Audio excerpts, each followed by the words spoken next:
podcast oficial da Sociedade Brasileira de Quadril.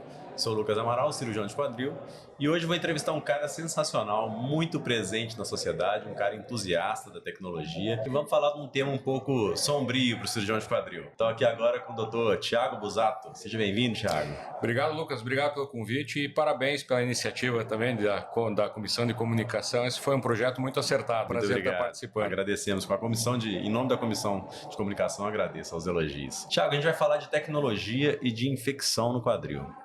Para começar, como é que está atualmente a situação do tratamento das infecções no quadril? De modo geral, a gente tem visto a nível mundial, Lucas, uma tendência a se abolir o tratamento em 2 tempos. O tratamento em 2 tempos ele é muito sofrido, ele é muito custoso e muitas vezes ele não resolve o problema. Então a gente tem visto que a maioria dos serviços tem migrado para revisão em 1 tempo, e aqueles pacientes que a gente indicaria revisão em 2 tempos, aqueles pacientes mais frágeis, com infecções mais complicadas, eles estão migrando porque a gente chama em revisão em 1 tempo e meio, que nada mais é do que um espaçador funcional, com antibiótico, para dar uma qualidade de vida para o paciente e com uma resolutividade interessante. Legal. E a gente já entrando nesse lado da tecnologia, quais as novas tecnologias atualmente você vê de fato impacto no tratamento dessas infecções? A gente está vivendo também uma mudança muito interessante aí com o surgimento dos testes diagnósticos rápidos da infecção, principalmente o sequenciamento genético de próxima geração.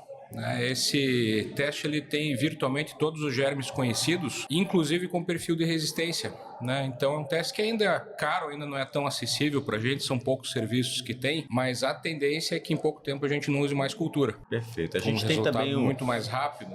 Sim, e a gente tem também agora os biomateriais, e vamos falar um pouquinho deles, os biomateriais, os recobrimentos antibacterianos. Como é que esses materiais podem nos auxiliar no combate às infecções? Essa é uma outra fronteira também que tem sido explorada. A gente teve recentemente no Consenso Mundial de Infecção lá na Turquia e foi falado sobre isso. Já existem resultados iniciais animadores do ponto de vista in vitro, e estudos animais já estão acontecendo. A gente ainda não tem comprovação de que isso vai realmente funcionar no ser humano. Existe recobrimento com nanopartículas, com microtexturas, que impedem a aderência bacteriana, com antibiótico, então tem várias coisas sendo estudadas.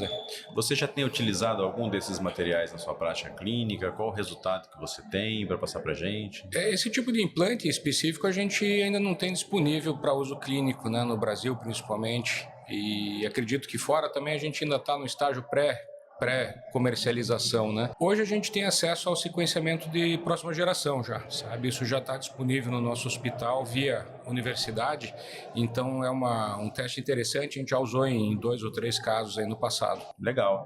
E atualmente a gente está aí no frenesi da inteligência artificial na medicina, e da análise de dados pela inteligência artificial. Em que você acha que isso pode auxiliar o cirurgião de quadril, e as nossas sociedades a nortearem os nossos tratamentos dentro desse tema da infecção?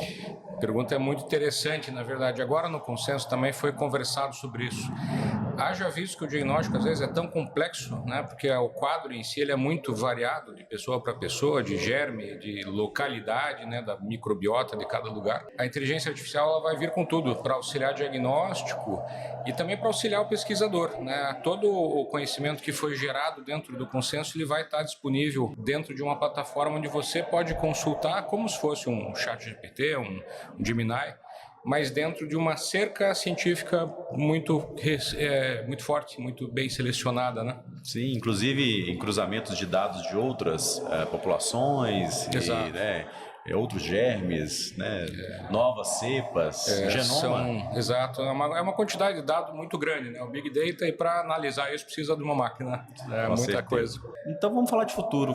Como é que você avalia o futuro do cirurgião de quadril em relação à prevenção dessas infecções? A gente tem um grande desafio, na verdade, porque o número absoluto de infecções tem aumentado junto com o número de procedimentos, E ontem a gente inclusive viu uma palestra muito interessante do Dr. Daniel Berry sobre infecção, o problema não solucionado da prótese, Para nossa felicidade ela é rara, Mas é uma complicação que traz muito prejuízo, para todas as partes, para o paciente principalmente. Ao longo do tempo a gente tem que melhorar as nossas estratégias, melhorando o que é possível, e outra, mensurando o risco para cada indivíduo, né? A gente já tem ferramentas para fazer isso, inclusive com um efeito legal, né? De você poder também registrar isso em prontuário, um paciente de mais risco e assim por diante.